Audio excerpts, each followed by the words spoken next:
the first time in more than 50 years that humans flew by the moon. The last time was through the Apollo program, and remnants of those missions can be found right here in the Bay Area. Our John Ramos went on board the USS Hornet in Alameda, the ship that helped recover the first astronauts who actually set foot on the moon. The USS Hornet was built, of course, to be an American warship, but its true claim to fame came at a moment that united all of humanity and reminded us that we are all citizens of this little blue planet.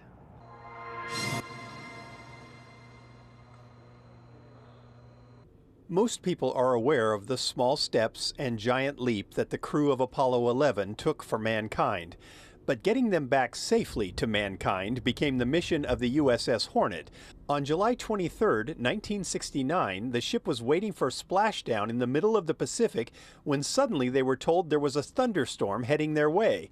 The Air Force discreetly directed the ship to move about 240 miles, but because our satellites were then top secret, they couldn't tell them how they knew about the storm. Then the Hornet had to steam through the night at flank speed to get there and literally arrived just a half hour before splashdown. Bob Fish is a trustee at the Hornet Museum, and he literally wrote the book on the Apollo 11 recovery mission.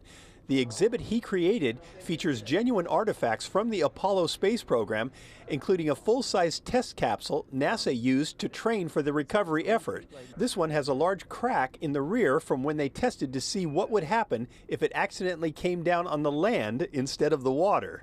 Our lease agreement from the Smithsonian requires us to go ahead and keep it pristine, but keep the crack. Do not get rid of the crack. So there it is. And that's why we have a cracked command module on display here on the Hornet. When the crew splashed down, they donned fully sealed protective suits. The fear was that they could be carrying some kind of unknown moon germs.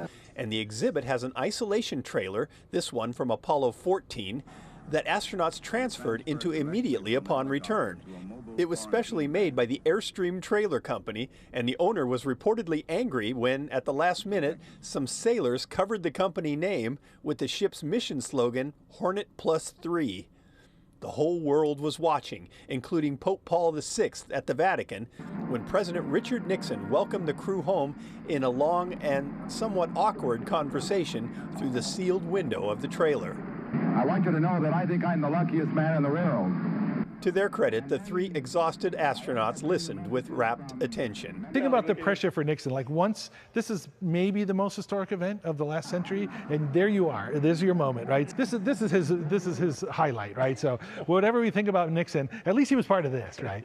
Russell Moore is in charge of visitor experience at the ship, and he says he is thrilled about the interest in space exploration that is being rekindled by the Artemis mission. If people start talking about the moon again, you see the pictures of the moon and the Earth in the background, and we're like, hey, come here, we'll tell you about how we did it the first time, and then connect it to the future mission. So as we say, Apollo to Artemis, right? So yeah, I couldn't be more excited.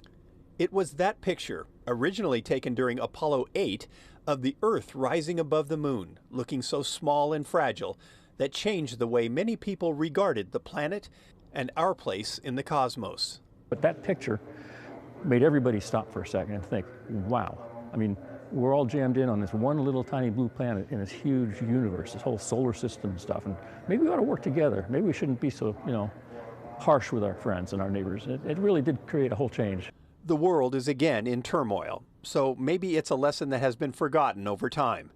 But those in the Artemis space program and at the USS Hornet are hoping it can be relearned, as once again mankind casts its eyes beyond its own backyard.